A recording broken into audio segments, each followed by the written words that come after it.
Going live, and we are. Zoom this in a little bit. Yeah. Get in focus. Oh man, I love it. Uh, oh nope, I'm out of focus. This is cool. So yeah, I have my other camera set up now. So I actually get a better framing. It's more of me instead of me being up here like this. I think I have a better field of view now. Well, enough of that. Welcome back to another installment of ENTP Life, where I get into a live conversation about the topic of the week. This week's topic is how to start a nursing agency. And by nursing agency, I really mean a nurse staffing firm. Now, the principles that are going to be taught or discussed in this live Q&A are really meant to kind of focus in on a nursing staffing firm, but it can be extrapolated to a healthcare staffing firm and really any industry because the rules are more or less the same. There's going to be nuances and differences. But since I do have a pretty large chunk of my following that's been following my series on how to start a home healthcare agency, I wanted to do a bit of a deeper dive on the nursing agency side of things or the healthcare staffing side of things, because it is different from home healthcare. Home healthcare, just to give you an idea, is broken up into two pieces. One piece is skilled and the other is non-skilled. Skilled home healthcare is when you have a nurse, physical therapist, occupational therapist, speech therapist, medical social worker, and those professionals really addressing high skill needs that a patient may have, typically referred to as a Medicare agency or a skilled agency. And these are for patients that are usually coming out of an acute setting. So they're coming out of a hospital, coming off a surgery, major event in their life, something like that. And they need like interim care, 4 weeks, 8 weeks, sometimes a little more, just to get them back to a stable point. On the other side of that, there's personal care, which assists with activities of daily living. So that's getting ready, clothing assistance, medication reminders, shopping, light housekeeping, that sort of thing. So those are for like, I would say people who have chronic illnesses and their health is starting to decline. They may have disabilities, that sort of thing. So the two of those home healthcare agencies are in different worlds, so to speak. But uniquely enough, here in Florida, you could you could provide services to both tranches without having two separate licenses, which is pretty cool. New York is not that way. Now, the flip side of that is a nurse's registry or a nurse's agency or a nurse staffing firm. They're all pretty much the same thing.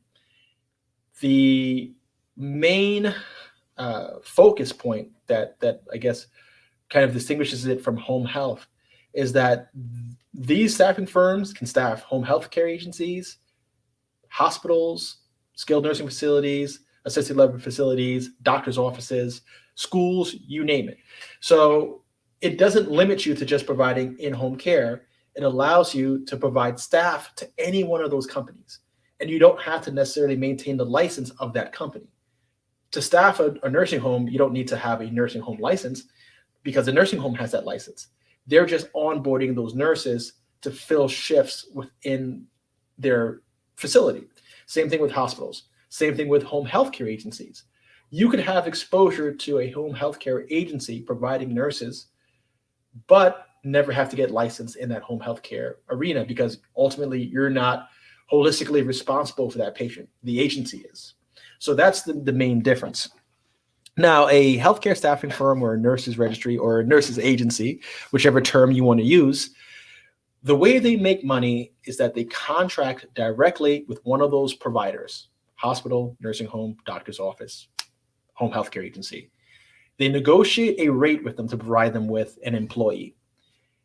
They then hire the employee, screen them according to the standards that the vendor or the contract desires, and then they place them. When they place that employee, they're getting paid the spread between what they've billed the facility or the provider and what they are choosing to pay that employee.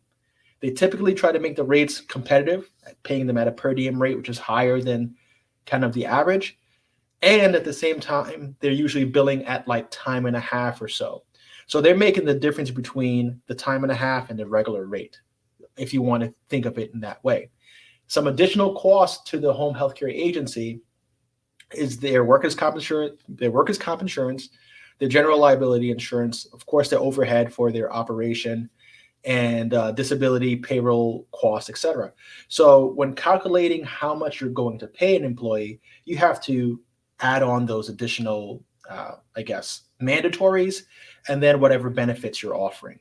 So all those things go into your true rate, and then the profit you make is the difference between what you charge the provider and what you're paying out as your true rate. All right. So I hope that makes sense. Now, a staffing firm can make money in one additional way by just charging a placement fee. Now, this fee again is charged to the provider, not to the actual employee. The provider usually will pay anywhere from 10, 15, as high as 20% of that employee's annual salary. You're talking about nurses, let's just say the national average is 65,000, 75,000, something like that. Let's just use 70,000 because it's going to be easy math for me. You're going to be able to charge a $7,000 to $14,000 placement fee by just kind of headhunting, finding that right fit, and placing them. You could also make money by having them on an assignment for maybe 3 months, 6 months. The facility loves them.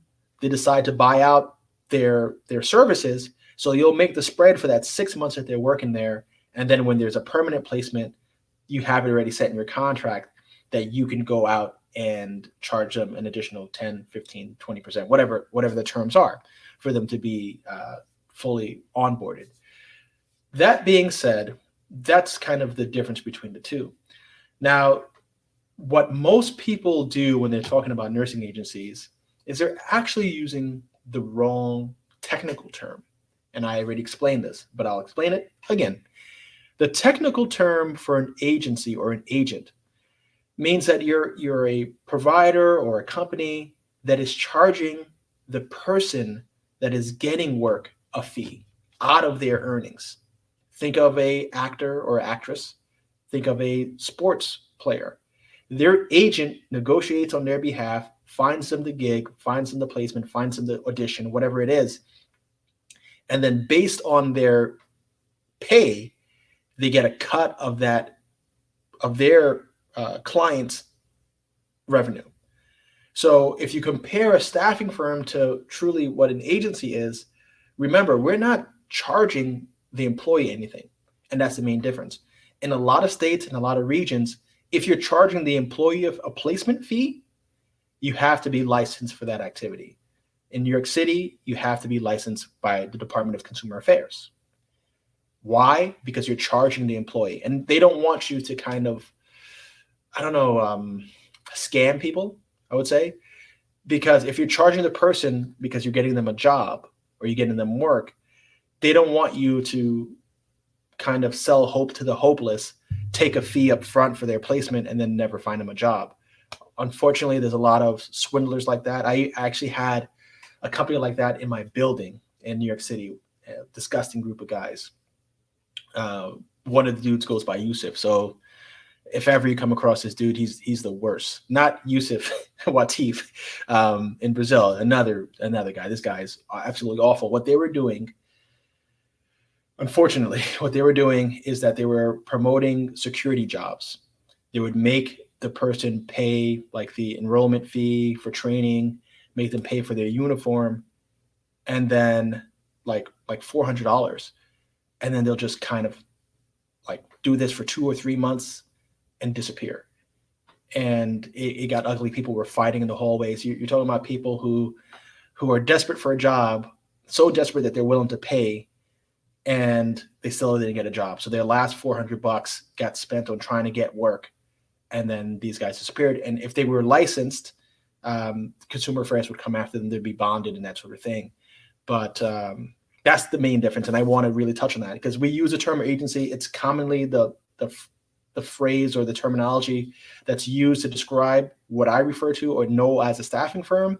So it's kind of easier, it's searchable, that sort of thing. But just remember that's the difference between a staffing firm and an agency.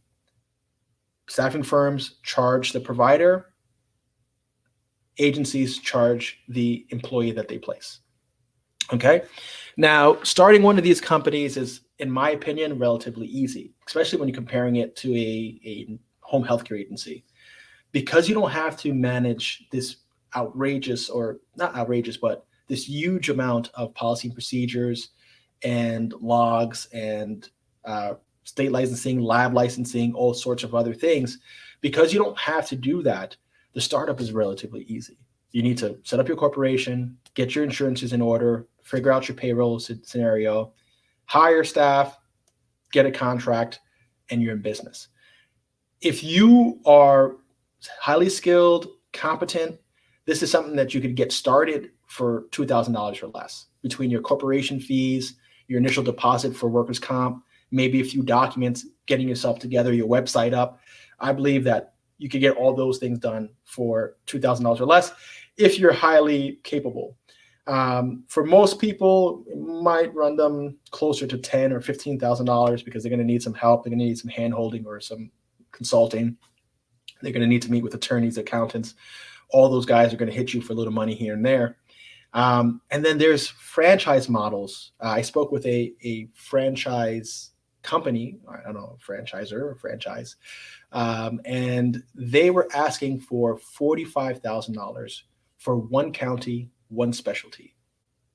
So if you're in Queens and you wanted to run this franchise, $45,000 franchise fee just to get you set up. And this is something that I'm going to be doing on my end, except probably not that franchise model. And I'm going to be doing it for a whole lot less, helping others get set up. Right now, I'm kind of giving out the free gems just so people can, I don't know, get their wheels turning. And those who are early adopters, fast adopters could go out there, hit it, and things will be good. Those who need some hand holding and some guidance, I'm going to have a more robust course coming out in the spring. That way I can show you exactly step-by-step how to get involved, what software I use. We developed our own software for this industry so that you're able to onboard your staff easily. You're able to place them. You're able to manage your schedules, handle your billing, kind of a single place, single source management system, okay? Particularly for staffing. I have this software available for social adult daycares and home healthcare agencies. And if you're interested, I might as well put a link over here. Our software solution called ontimeits.com. I'm going to flash that in the comment section and on the screen as I talk about it. Now, this software was developed by me and my team, first to help us manage our home healthcare agency, then our staffing operation, and also social adult daycare, since I was thinking about going to the social adult daycare business. And I saw that there was an opportunity to support that industry because they function very much like a home healthcare agency. And there was an opportunity to kind of onboard that customer base. So we built it out. So for those of you who are already in home healthcare, maybe you're in healthcare staffing or just getting started, I highly recommend OnTime ITS, developed by an operator for operators.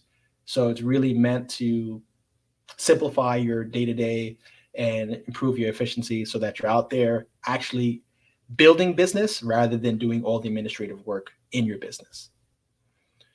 Okay, so what I would like to say is going forward, I'm probably going to touch on this a little bit here and there until the program is released. If you need to rewatch the video, all the steps are there.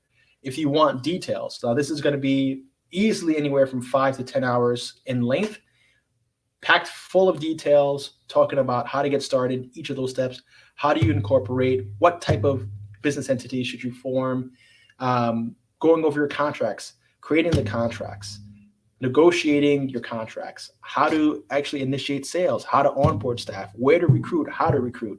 All those details will be covered. How do you calculate your rates? How do you research the market to calculate your rates? All those details will be there. And I'm going to create different levels of access. It might be lecture style, then it might be lecture style with all of kind of like pre-vetted documents that you could just grab and use.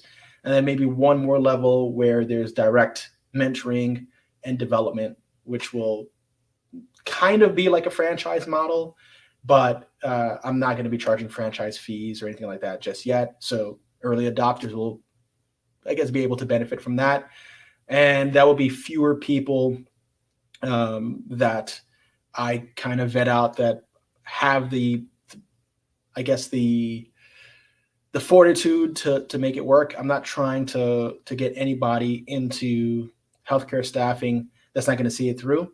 So those who are kind of paying up for the mentoring, I want to make sure that they're going to be able to stand on their own and they have the right basis. So now that I'm done with my intro for the day, I will kind of go over what's going on. Okay. So anybody, additionally, make sure that you like this video, share it with whoever you know may be interested in this topic. The more you like, the more you engage, the more you comment, the more this gets fed out to people who are on my channel, who are as subscribers, and to people who may just have an interest in healthcare. And that's YouTube that will push that out and push that forward. Laura, my partner in life, hello. Honey, hello. What is time and a half? Time and a half is like 1.5 times their hourly rate. So let's just say there was a nurse's salaries in your area is $30 an hour. Okay. If they were working overtime, their pay would be time and a half, $45 an hour. So when you're contracting, people, especially in healthcare, when they're in a jam, they have to fill shifts, right? They may mandate staff, and when they do mandate staff, they're ready and willing to pay overtime. So you know that they're going to be ready and willing to pay that overtime rate to an outside agency if they're able to fill it. So if you're then still paying let's just say you're paying $35 an hour, and then you're paying maybe $6 in incidentals, you then have a $4 an hour spread or an $8 an hour spread when it's all said and done, right? So you want to at least come in at time and a half or higher when you're negotiating, because you know that they're either going to have to mandate with overtime or they're going to be willing to pay up just because they can't be understaffed. You could go 200%. The ceiling, there is no ceiling, but then at a certain point, it starts to get ridiculous for the provider. I hope I answered that.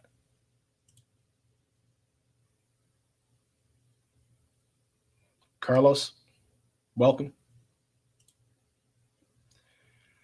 James, you're welcome, man. Thanks for coming by.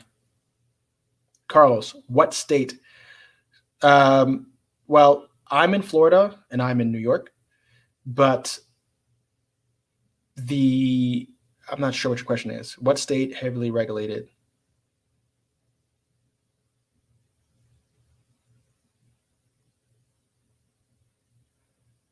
Okay, Carlos, I love this guy because he's always here, but then he asks these questions that never quite seem to make sense. So I need you to clarify.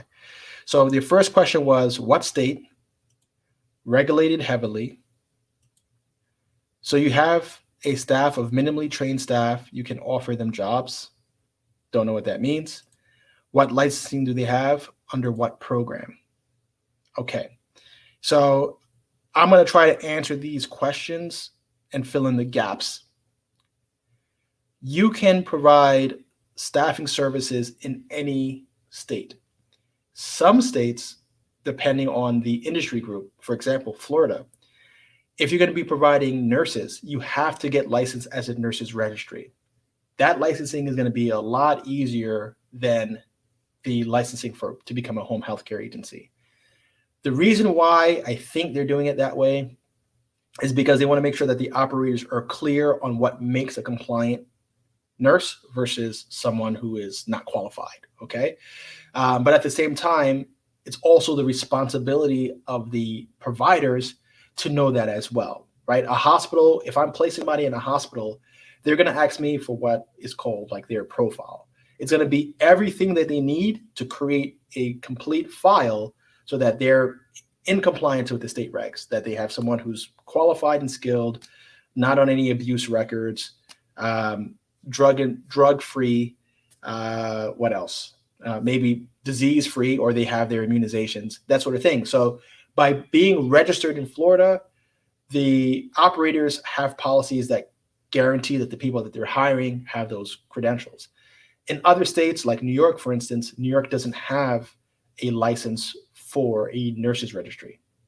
So it's entirely up to the operator to maintain compliance and the provider who's actually allowing those nurses into their facility. They need to vet and review that profile so that they could get through. As far as trying to place staff that's not qualified, if you try to do that as an operator, your contracts are going to quickly identify that and not do business with you. So even if somebody were to try that, it wouldn't really work so well for them. What about insurance? So you're going to need 3 forms of insurance at minimum. You're going to need malpractice insurance, workers' compensation insurance, and general liability insurance. You will most likely need disability insurance, which is fairly cheap depending on your state, and you'll pay right directly into the disability system. But that's usually bundled in with your payroll. As far as workers' comp, you're going to contract with a provider for workers' compensation. As long as you have employees, you must have workers' comp. The general liability and malpractice can be grouped together. A lot of the malpractice providers also provide general liability. So that's the insurance that you're going to have. And if you're hiring healthcare professionals, you should encourage them to get their own malpractice policies. Susie CD. Hi, Carl. Are there not serious issues during this with staff concerned about their safety? Well, let's talk about that. As a healthcare professional, you're trained to practice standard precautions. All right? You're supposed to approach every patient as if they're contagious. This is why you wear gloves. This is why you wear a mask if they're presenting with cold symptoms, because they could have influenza, they could have TB, they could have some other airborne sickness, they could have coronavirus. Coronavirus,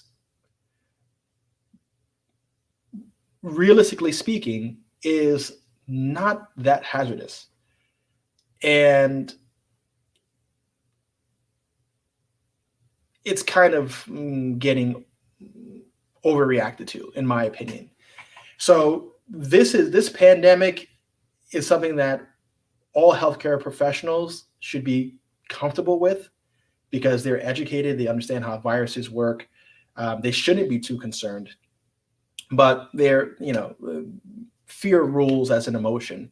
But they have enough evidence and they have enough contact to realize that they're going to be pretty much safe. I think people who are using COVID as a reason not to service clients either are in bad health and they just don't want to exacerbate it, or they just aren't that informed. The reality is that if you practice safe procedures, you're greatly reducing your chance for transmission of disease.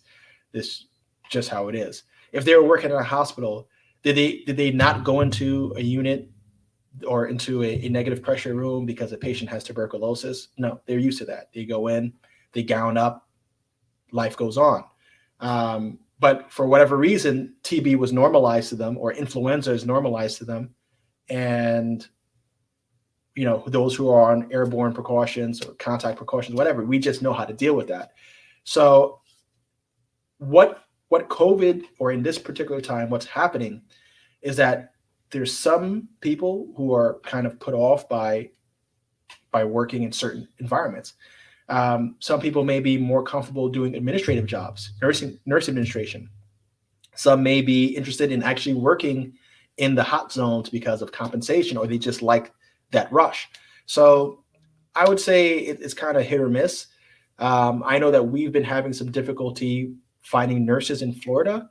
I don't know if that's because there's just not many nurses here because Florida doesn't pay that well, and they're kind of going to some of the hot zones where they're paying, $80, $100 an hour versus 30. Not sure exactly what's at play there, but in my opinion, most healthcare professionals kind of know their way around airborne or droplet. I think this is a droplet precaution, but they know their way around these sort of disease processes. And COVID-19 has already proven to be what it is.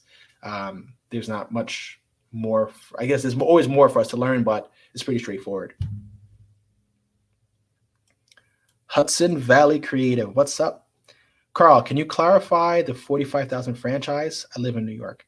Okay, so that $45,000 franchise, I was Googling to see kind of what comes up when I search how to start a home care agency, not a home care, how to start a nursing agency. When I was Googling that, one of the ads that came up was franchise for staffing firms. Their price is $45,000. So let's just say, since you live in New York, Orange County, New York, or Putnam County, let's just Ulster County, whatever, they would give you a license to operate under their brand name in that county for one business vertical. So if that was healthcare, you would be able to open and operate a healthcare staffing firm under their name in Ulster County, if that was your county of choice. If you wanted to do Ulster and Putnam, it'd be $90,000. Ulster, Putnam, and Orange, it would be $135,000. I think that's a little bit excessive, but that's their business model, and they're making money off of selling territories and support. So that's their thing.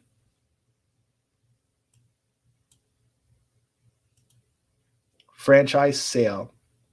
The franchise model is not something that I would particularly explore myself.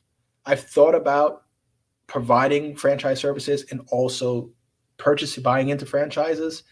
The benefit of both, in my opinion, if I were the person who was actually starting a franchise, the benefit is I could kind of reproduce quickly, spread the brand name, get more visibility, etc. And tons of different ways to monetize that, right? You monetize off the franchise fee, you monetize off of software, off of supportive services, off of add-on services, off of counties and territories, royalties, etc. So that's cool, but then it's kind of annoying because now you have to support those agencies until you either sell your franchise and get a different support group in place, or you decide to close, and now what happens to the franchisees that you were supposed to support? I don't like to be locked into something like that. So that's one of the reasons why I'm kind of not too big on starting a franchise. On the other side, buying into a franchise, obviously what you're paying for is some branding, some support, models to follow, guidelines to follow, policy and procedures. Everything is kind of turnkey.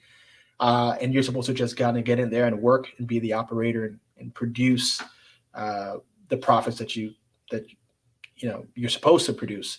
So I would say that there's good and bad along with that. Oh man, it's my brother calling me, but I'll call him back. That's the good and bad of the franchises. But and from both perspectives, as someone who's considering creating one and someone who's considered buying into one, I don't think it's worth it, because ultimately they're not going to guarantee your success. Maybe McDonald's does, maybe Chipotle does. They have their models that can predict success to a certain extent. But for my line of business, it'd be me starting it from my imagination. I've never bought into a franchise, so I'd be kind of creating one out of my experience. And again, that's going to just be too mentally taxing for me. Mabel, what's up? We explored all staffing models and found that one with less overhead and liability was one that you charge per staff, long-term placement. Correct. We just build a practice for the person we place there. We just build a practice for the person we place there, charge it in 3 installments, It's tricky if the employee doesn't pass the probationary period, but if you screen them well, it's not an issue. We opened up last year and it's been great. Awesome. I'm glad that that's working out for you. So yeah, you like that's more of like a headhunter slash placement service than it is like the long term like residual staffing, right? Because if you wanted to hire that person, let's just say you had a nurse traveling for you, for instance, or a respiratory therapist or something like that, and they were traveling from hospital to hospital, and you're making $8 an hour on them. When you get to 20, 30, 40, 100 people, your margin just increases and increases. So you could either collect and kind of do like a package here, sell here, or you could kind of have that reoccurring revenue, which I kind of lean towards. And I would rather have the reoccurring revenue with the option to permanently staff. And there's going to be people who are interested in both. So I'm really glad that's working out for you, and I'm glad that you shared that example. Thank you. Better to get a hot dog stand. It could be. I don't know. Have you ever had a hot dog stand? I wonder what that business is like. Carlo, is this franchise sale a yearly thing? Yeah. So the franchise, the initial fee, that 45,000, they tend to have a blended approach. Some of them will charge you an upfront fee and then a royalty. And that royalty is usually going to be a percentage of the revenue that you generate, right? So let's just say it's 3%, it's 5%, and you did $1 million a year, it's 5%, $50,000 you have to cut them a check for using their name, their brand, their tools, etc. And then some of them even have like an additional advertisement fee, which is like the royalty fee plus a marketing fee so that they're promoting your business. I don't know how well they do that. I'm pretty sure they spend a lot of that money promoting themselves. But that's what it is.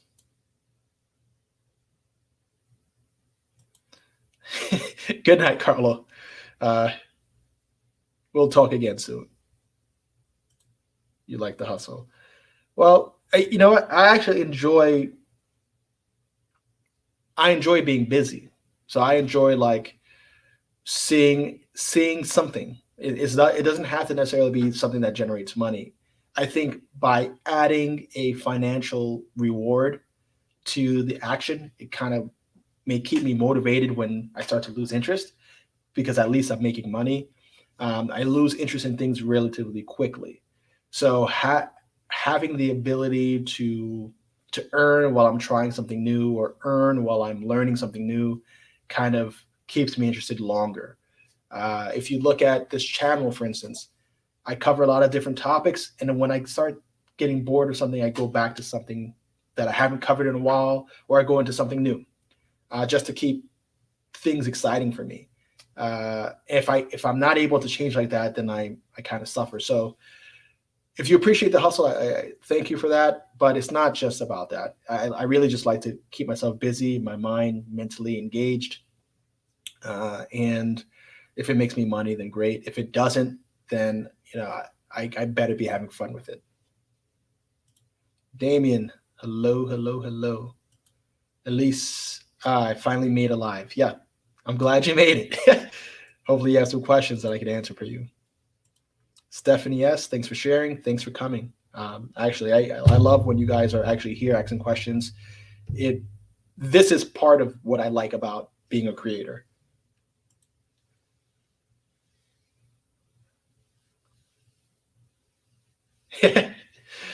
Yeah, so $80 or $100 an hour. Is that COVID? I need to tell my boyfriend, my BFF,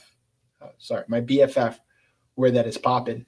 You could get placed at those rates in New York, in I think some of the immunization centers, some of the emergency rooms that are having COVID spikes, some of the COVID units that are being set up in hospitals. You might be able to negotiate those rates. Yeah, either as the employee or as the staffing firm. That's what they're willing to pay. What do you think about DME businesses? I really don't know them. They kind of go hand in hand with home care, and And for DME, those of you who don't know, is durable medical equipment. So hospital beds, walkers, oxygen tanks, those sort of things, Hoyer lifts. I don't know that business that well, but what I do know about DME is that, oh, here we go. I got water this time to help with the burps. Sorry.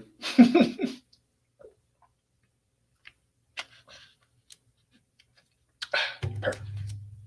What I do know about DME is that you need to have like repeat B2B business, meaning if you could get in, a great relationship with hospice services, home healthcare services, hospitals, it's all about building your network of providers who are going to have high utilization of DME equipment.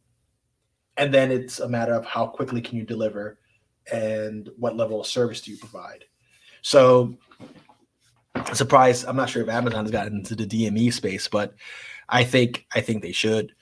And I think if you're trying to scale up to provide a great service that would fit into Amazon's scheme, because Amazon bought PillPack, I think a year or two ago, and PillPack is a service that was providing, not to digress too much, but PillPack, I remember when PillPack, I was speaking to some of their early salespeople. They do like a monthly pack of medication on just like almost like a toilet paper roll of pills. So instead of doing medication pre-pours, they would pre-pack the entire month of that patient's medicine in the order that they're supposed to take it. So Monday morning, Monday afternoon, Monday night, Tuesday morning, and whatever the regimen was, it was already pre-packed. So that way, no one had to pre-pour, no one had to keep track of it. They just sent you your whole month supply in the order and the time that you're supposed to take it. Thank you very much. And that's it. They got bought out by Amazon.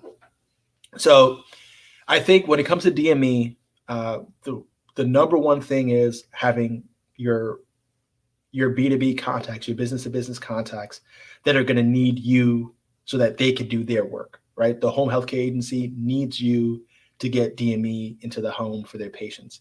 The hospice company needs you to provide them with their hospital beds and other equipment that are going to be needed for palliative care. So I think it can be lucrative. It's a lot of logistics. You need warehouse, you need to source your materials, you need to price them properly, you need to ship them, and you need to ship them quick. So there's going to be some overhead there, but it's really up to you to make it profitable. Okay. How much money do you need to start in the real estate market? I would say if you're going to get started, I would start with at least $10,000. And the reason why I say that is if the average house, let's just say you start looking at properties that are in like the $100,000 range. With $10,000 doing a conventional loan or FHA loan, FHA is going to be 3.5%, conventional loan is going to be 5%. You're going to have enough money with $10,000 to put some money down, cover your closing costs if they're not covered in your sale, and maybe have a little bit of money for any incidentals. That's, I would say, the minimum. And a lot of the banks are asking for 3-month and 6-month reserves.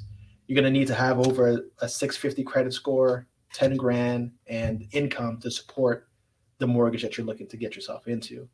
Also, with $10,000, you can invest alongside someone else. I do that in my Killing the American Dream program, where you could do an earn and learn. You invest into a property as a group. You get direct mentoring, and then you get some sort of payout if it all goes well with the property, which it tends to. You'll get a payout, and that's kind of like your starting point. If I were completely doing a deal by myself as the first time, talking about maybe a $200,000 sort of property, sort of project, I would say about $60,000 of cash would be needed That's going to cover your initial deposits, some float money, that incidental money. I think 60,000. I guess an easier rule would be to have about 30% of the project cost in cash, right? If you don't use the FHA option, you don't use the conventional option, buying that primary, home, owner-occupied property where you could get low down payments like that, then you're going to need to have about 30%. With hard money, for instance, they're going to want you to be in from anywhere from 10% of the project cost to 20% of the project cost. On the 10% side, put down your 10%.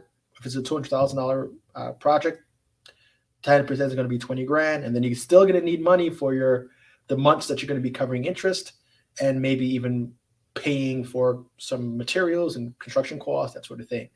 Also, that 30% applies if you're buying an investment property, just straight up, not fixing it, not rehabbing it, not flipping it, but you're being a landlord, 30% will get you in the door.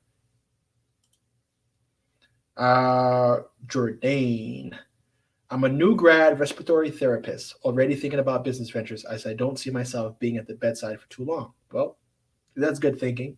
And I think what's cool, just as a little tip, as a respiratory therapist, you could start one with contracting yourself out, right? Let's say you form a company, you get your first respiratory therapy contracts, get your classmates, get other students who are going to be willing to work with you, work for you, maybe a group of 3 or 4. That's going to be your first cluster. You could start staffing yourself. You'll get the top rate. You staff the others. You make a spread. Learn the business, prove your concept there, expand into more facilities, and so on. Another thing that's cool about you being a respiratory therapist, my father's just retired, was a respiratory therapist. He worked 3 13s a week, right? Or 12-hour shifts with a break. So he worked 3 13s and was off 4 days a week. So, and he worked overnights. So you could come home, take a nap, wake up, get busy on some, miscellaneous work during the day on the days that you're working. And on the days that you're off, you can be completely dedicated to your business. So you're in a unique position to really benefit from starting a staffing firm.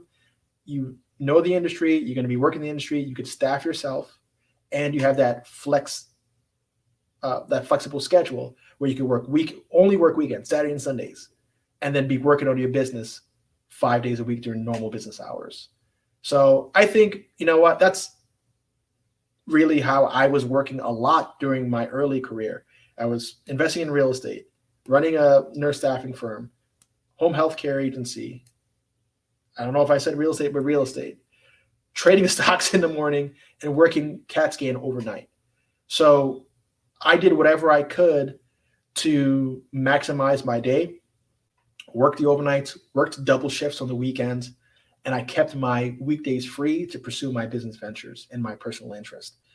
Because the business world, the administrators who are signing contracts, all those people work 9 to 5. So if you want more information, just email me at carl@solacelapierre. That's where I'm tracking all the people who are interested in potentially doing the nurse staffing firm or any kind of healthcare staffing firm. So just scroll down. It's going to be in the comment section below. Just email me, say that you're interested in doing a staffing agency in the subject line.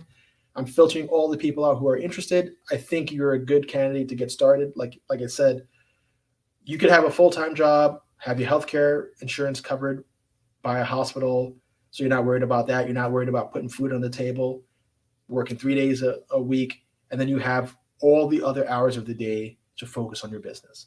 That there's a lot of people who can't do that because their main income comes from 9 to 5. So you're at an advantage. Okay, why do businesses pay CNAs so low, like ridiculously low? Okay, Amada. CNAs get paid ridiculously low because they have the least education, they have the least training, and unfortunately they do the most work, physical work, right? If you look at anything in this world, you rarely get paid a lot for the physicality of the work. Typically, the more physical the work, the less you get paid. As outrageous as that is, that's just the way that is. our society pays the money makers and the decision makers. The CNAs don't make any decisions. The CNAs do a lot of hard work. Now, agencies pay CNAs low because they don't get paid much on a CNA. So let's just say you're getting paid 18, 20, even $25 an hour. You still have to pay that CNA 10, 12, $15 an hour. You still need to pay workers' comp. The workers' comp rate on a nurse aide is high. Why? They do a lot of lifting. They do a lot of turning. They do a lot of work that can cause them to get hurt. So that adds an expense to employing them.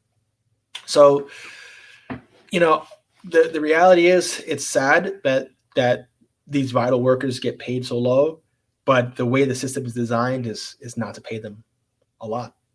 For example, an hour of RN services, in Medicare RN services gets billed out, not even an hour, but a visit, which could be an hour, it could be 15 minutes, gets billed out at $155. An hour of services for a nurse aide gets billed out at $65. But you can't just send a nurse aide to do a 1 hour shift at $65 just to say they got to get a patient bathed and dressed. You're going to pay them $12, $15, and they do that for 3 hours a day. Like it's not going to make sense. So you have to actually maybe take that $65 and spread it out over 4 hours for them. And then your margin ends up dwindling. So an agency may turn around and say, we're not going to do this nurse aide work because this nurse that I'm paying $35 an hour, I can have them do 2 visits in an hour and make $300. Why would I waste my time kind of managing the nurse aide? So that's why, and I could go on longer, but I guess that's the short term.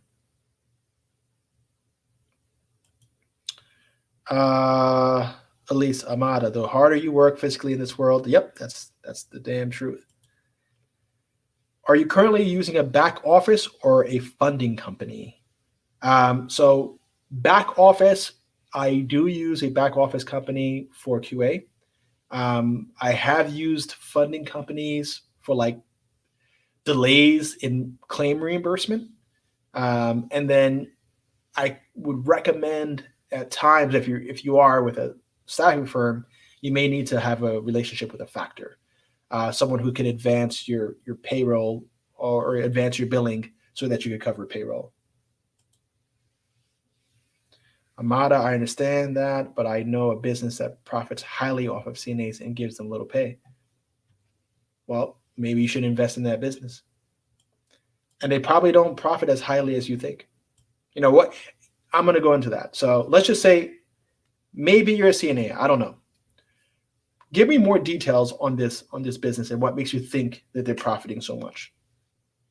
Because unless you're on the other side as a business operator, you start to realize that you're not making so much money, right? From the employee's perspective, it's like, oh man, they billed $1 million this month, right? The employee has no idea that the margin might net out to 8%. So, all right, they made $80,000 for a month on $1 million of billing. You might do the gross calculations of, oh man, they made $1 million, but they paid out $600,000. They made $400,000 for a month. No. They had their overhead. They got their insurance. They have their benefit mandates. They might have to be paying out union benefits, all kinds of things. So I think it's helpful to understand. It's a good question that you're asking, but I think you need to actually put yourself in the operator's role and really understand what the operational expenses are for the operator. Any experience with New Jersey healthcare service firm setup? Rules seem quite cryptic there. Me personally, no experience, but if you could explain a little bit more. Home healthcare is going to be a monster like it is in almost every state except for Michigan. Michigan has no license, no rules, nothing. You just kind of make it happen, which is kind of crazy to me, but Michigan's one of those states. As far as a healthcare staffing firm, I'm not sure. What are the cryptic conditions that you're coming across or rules that you're coming across? Jordan, you are very welcome. And for those of you who didn't see this, I'll just flash my email as I look for another question. I'm going to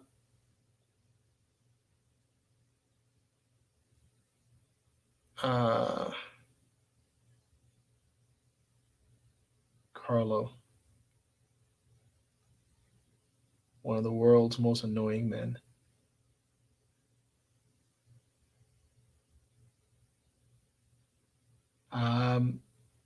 Okay. Susie CD. This Canadian government is funding any business ideas that address workforce solutions for healthcare staff due to COVID. Any ideas? Yeah, I would say the Canadian government. I got some. So I was reading, I was reading an article today about the Canadian government suspending flights to the Caribbean and Mexico due to concerns about COVID. Canada has 30 million people. It's a relatively low number of people for the volume or area of land that's in Canada. You have socialized medicine, you have facilities. I don't understand how Canada has had this insane knee jerk reaction. How are things in Canada? Are people like dying in such high numbers that they're littering the streets? Like, honestly, how bad do you see things in Canada? Is it unmanageable for the reaction that they're having? I feel like this is just like a slow bleeding and a doubling down on earlier actions. I really don't see it being justified. I mean, that's my honest opinion. I would think about staffing firms. I would think about setting up maybe like immunization centers. Right now, here, like some of the hospitals are handling immunizations, and their processes are absolutely insane. It's all in your car. You're self isolated to get inoculated. So if you could set up some of those businesses, either an inoculation service or just a staffing service, maybe those seem okay in my opinion. Hudson Valley Creative, Carl, I look forward to this. Thank you. You're welcome. I look forward to you, making your dreams come true as well. Jack Wilkinson, I started a rock selling business from my garage. I've had zero sales so far, but still optimistic. How long have you been in business selling your rocks? And why are you optimistic? And you could totally make a ton of money selling rocks, just to tell you the truth. Okay, where is Fibs Nab in the stream? Maybe a sponsor. No, she was actually coming in from Facebook. So I'm on StreamYard, and StreamYard allows me to multicast into different areas. I wish I had sponsors. I don't get paid by sponsors. If you would like to sponsor ENTP Life, Carlo, you are more than welcomed. I have no sponsors. She's actually my brother's wife's sister.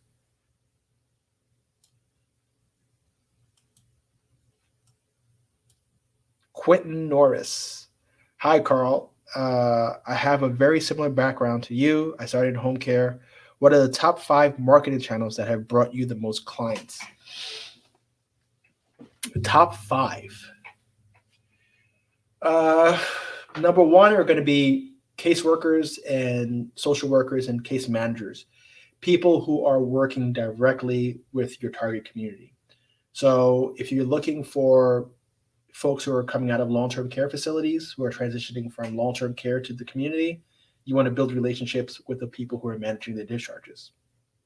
Same thing with hospital case managers. They're trying to get patients out of the hospital. They need to arrange for home care. They need providers that will answer their calls, respond to them quickly, start services quickly. So I would say that would be number 1. Community referrals are going to come in a few forms. Community referrals from providers, so that's doctors' offices, physical therapists. Probably those two will be the lead. Obviously, you're going to target physicians that are dealing with your population. If it's pediatrics, then you're going to have to target peds. If it's geriatrics, same thing. If you're looking at, metabolic disease or or anything like that, you're gonna have to target those groups as well. Orthopedic surgeons, if you're doing skilled services, they're going to be cranking out knee replacements and other surgeries that require PT all the time. I would say that's where you could start, or that's pretty high on the list. But you're gonna need to develop relationships with the riders. It's usually not the physicians; it's usually the front desk staff or the back office staff that handles the referral flow. So that takes time to build those relationships. So after that, you're going to be looking at churches, community centers, whether it's senior centers, churches, adult day services, adult day programs. I would say that's probably number three. Uh, Beyond that, I would say web-based pay-per-click sort of marketing. That way, people who are searching you out can find you. And maybe the last on the list would be mailers. You could get a list of active Medicaid clients, active Medicare clients in your target community, target languages from a series of companies that sell list. Uh, so you could just send them a blind solicitation and hope your phone rings. But I would probably put them in that order.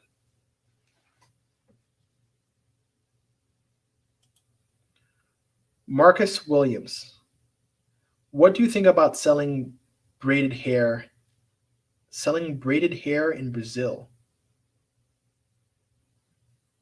What do I think about selling braided hair? Um, my opinion on starting businesses in Brazil. If you're selling merchandise and products in Brazil, you're not going to make much. And the reason is because people don't make much. Remember, minimum wage in Brazil is around 250 a month, US dollars. So even though there's a high focus on aesthetics there, everything is kind of normalized to what people can afford. So, what's the reoccurring business like? Someone who braids their hair with extensions, something like that. How many times are they going to do that in a year? What's the repeat business going to be like? Are you just selling the merchandise? It's out of my scope, honestly. I wouldn't do it. I wouldn't want to earn in reais. I wouldn't want to earn in that way. Um, not my area. I wouldn't do it. Okay, Amada. Say that you run a private home healthcare agency virtually. Let's say the Medicare or Medicaid pays CNAs 20 an hour. A business gives CNAs 9, 10. In one case is 40 hours. Liability, workers' comp is something that you have to pay for. Would this be a decent business to get into? That's the business. That's exactly what the business is.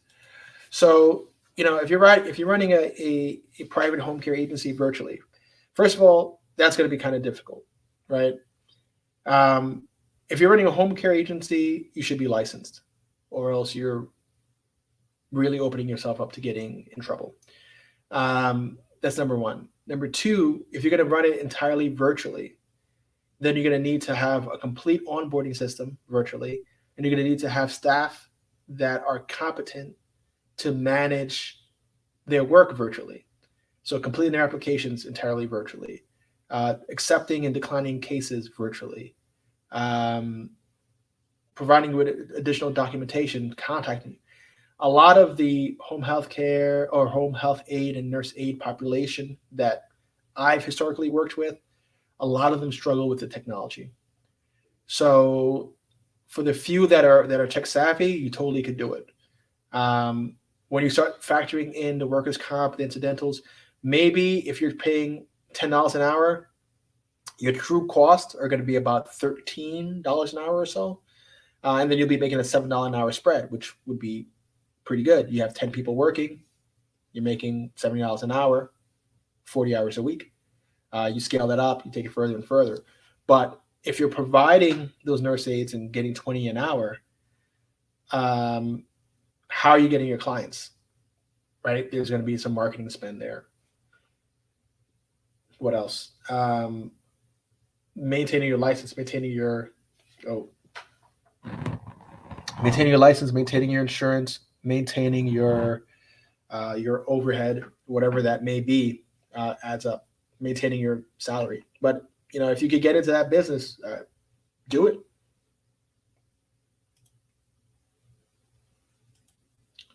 No, I don't know what your answer there.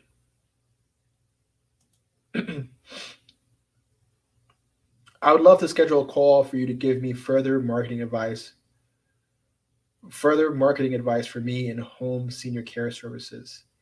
I really don't do one-on-one coaching.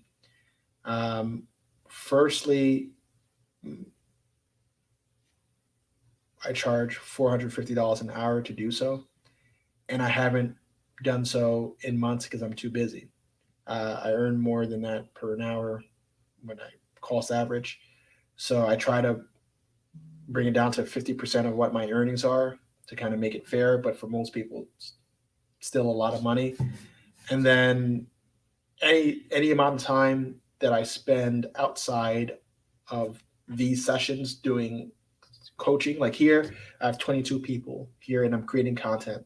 And this content lives on the internet and earns me money for whatever amount of time in the future.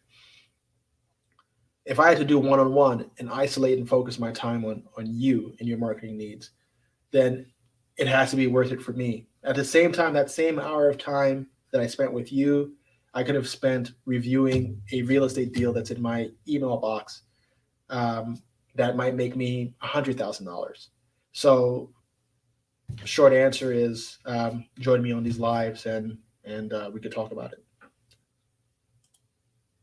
You're on lockdown as you speak. Yeah, I'm sorry. Maybe you should move to the U.S. or Brazil, man. The people are living their life in Brazil at this point. You welcome, Susie. Godfecca 2009. Why haven't you gone the franchise route? Too much work. I got to create all the manuals. I have to think about the details in each state, right? I could either just franchise in one state and say, okay, I know the details here, but I'm going to want to have as broad of a market base as possible. So I'm going to have to learn the nuances of each state. Are they licensed or not licensed? Registry, not registry? What is the licensing process? Too much information, too much effort. Right now, what I'm focused on is my platform company, AidBook. We're trying to buy up $250 million of home healthcare agencies over the next 5 years. So that's the bigger fish for me to fry than starting up a bunch of franchises and then servicing those franchises. It's not the business that I want to be in. I'd rather put together a solid course that offers value to the person who subscribes, right? Where that it's a fraction of what a franchise fee is, but comparable by some factor to the franchise.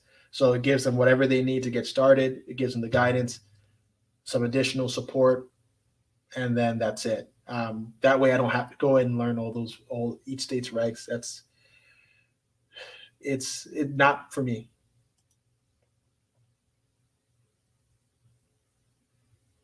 They say even worse for home care is even worse because home care is far more regulated. No, I don't want that. I don't want that headache. Amada, I just got my business name license, but I'm working on the rest of the paperwork now. I just still feel like the heart of these businesses are CNAs, so I wonder about paying CNAs fairly. I'm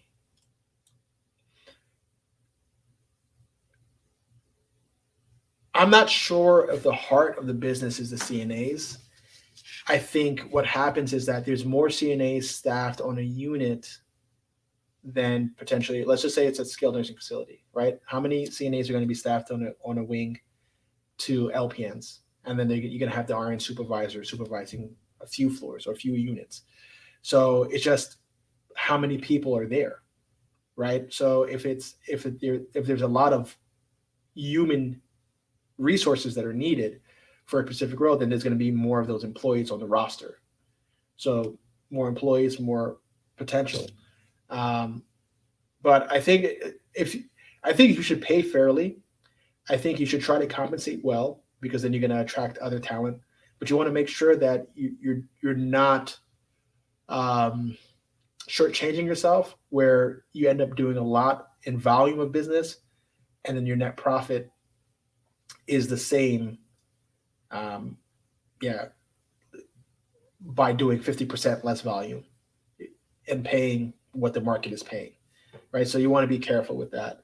Yeah, and then also reach out to me if you need any guidance or if you think that my course might be helpful for you when you're starting out your firm. Um, that way, you're a little more informed when you get started and know how to price yourself and why it's priced that way. All right. I'm just gonna answer this last batch and I'm out because I got to go work out.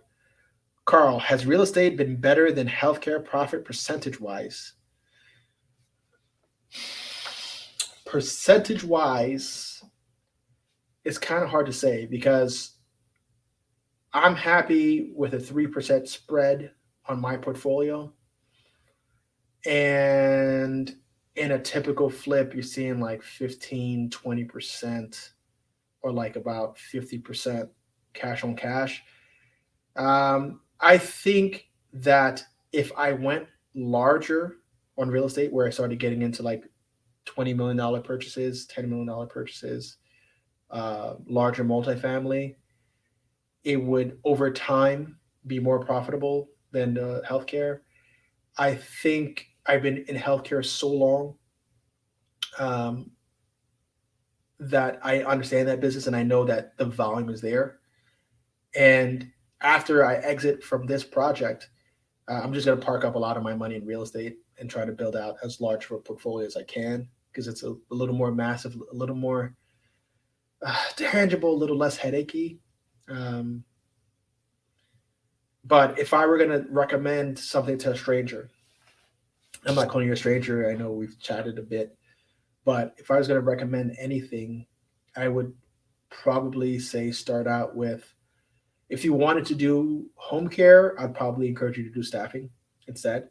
Less BS involved, and cheaper to start. And then I would say invest in real estate. Home health care is not easy. You may see home health care operators out there making money. The numbers are big. The volume gets there, but it is not an easy business. Highly regulated. You're dealing with patients, their families. You're dealing with aides. You're dealing with, oh my God, with every aspect of someone's life in their home. It's not easy work. So I would say, and that's my opinion there. Let me just bang through these quickly. This is informative. Thank you. I'm glad you find it so. Your tips are similar to the content from the educational digital strategist Adi. Adi's an expert in the automation tool Jarvee, and she's helped me a lot. Okay, cool. When are you visiting Brazil again? I'm thinking about moving to Guajuja, Guajuja, Guajuja, Guajuja. How would you pronounce that? Um, I hope to, man. If it was totally up to me, I'd be in Brazil frequently. Um, I would like to do like 2 or 3 months out of the year, every year down there, like right now, like this season, summer. Um, but I'm probably going to be back down maybe in the spring, maybe like April, Mayish. I'm going to try to shoot back down there again. I don't even know Guajuja. I'm going to have to look that up after this call. But yeah, we would love to know more about why you're moving and how you're budgeting things and ultimately what is the dream that's going on there. Go check out her strategy and give social media expert a follow here. Okay, whatever, man. Um, Amada, thank you for your time. I'll look into your course. Yeah, just email me at the email address that I provided before, And then as we start to kind of release and build up to the release, you can check it out. But thank you. And I'm glad that you checked in, and that you're one of the few people interested in healthcare businesses. I even see that you have your scrubs on there, which is cool. Quentin, I've acquired one client in 2019 that lasted for 11 months via physical mailers. Since then, I have tried Facebook ads, Google ads, and email marketing to no avail. Well, which is why I said, you see, you've been marketing on the lower two, right? Mailer, and you got one client, right? So how much was that mailer program? How many emails did you send out? And what was your profit spread on that 11 months? And what's the ratio of the profit spread to how much you spent? If it's positive, then you should keep cranking money that way. If it's 5x or higher, keep spending on mailers. Facebook ads, Google ads, and email marketing to no avail. Facebook ads and Google ads are going to produce, but they're going to produce like tire kickers. People who are kind of looking into services for their mom, their dad, their loved one, etc. You're going to need to make sure you capture their email, phone number, a way to keep in touch with that person. And then it's going to require that you keep following up. That you keep following up with them. So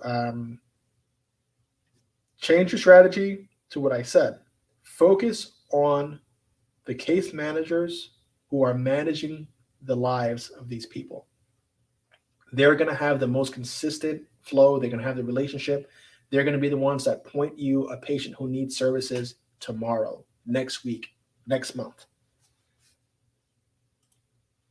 You're in senior care services located in San Diego, California. In San Diego, California, are there any government sponsored plans that pay for long-term care? And lastly, it would be very valuable for me to pay you your fee for one-on-one coaching. You got to pay to play. Would have been your best to email you for this, and where?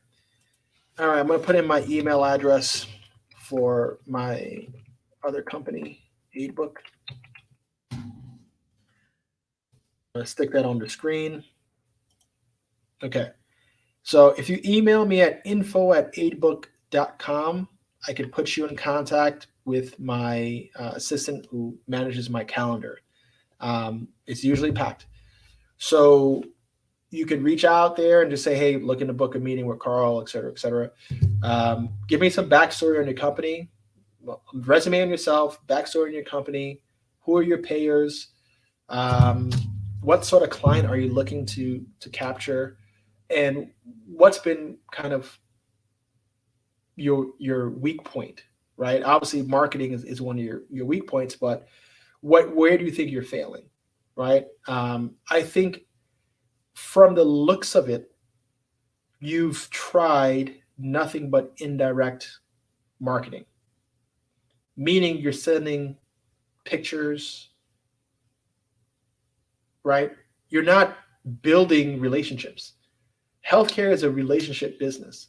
Whether you're in the business or you're a caregiver, you have to establish rapport with people. This is a people business. People need to see your face.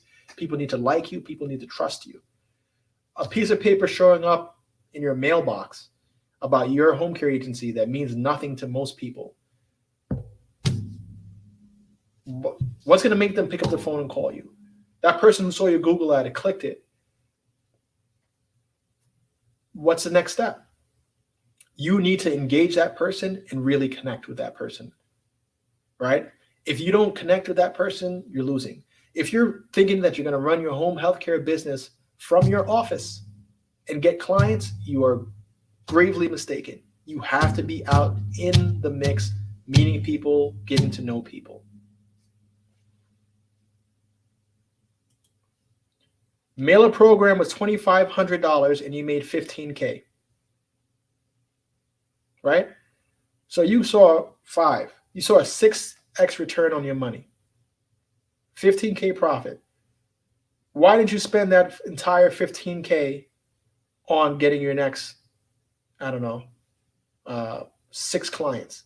Because if you got another 6 clients with that 15K spend, you would now be up, what, 6, 7, 90 grand. And you have a Medicare agency. So you're credentialed with Medicare. Come on, man. Email her and we'll talk. All right, because I'm going to try to work with you and use you as a case study, right? Because this is going to be the difference between, you kind of making some adjustments, if you're willing to make those adjustments, and not making the adjustments. Because like I said, it could be as simple as you picking up the phone, taking people out to lunch, getting to know them, selling what makes your service better than others. We could talk about it. All right, guys, thank you very much for joining me here for another installment of my live Q&As. This one was, I guess, 1 hour and 15 minutes. Not that bad. Sometimes they go on for 2 hours because I talk too damn much. Hopefully you learned something. Hopefully you got some value out of this. I know this isn't real estate. I know this isn't Italy, but this is part of my life, and this is what we're documenting here on ENTP Life. Remember, here we talk about real estate, business, whatever business I'm in, and my other interests. Okay, so unfortunately, I'm scattered in that way. I wish I was just one directional. I think I would get way more engagement, but I'm not. But at least I get to rotate a bit. If you enjoyed this video, don't forget to like. If there's somebody in your life that you know could benefit from this information, a business partner, a friend, someone, feel free to share it, push this out there, and I'll catch you next week. Take care.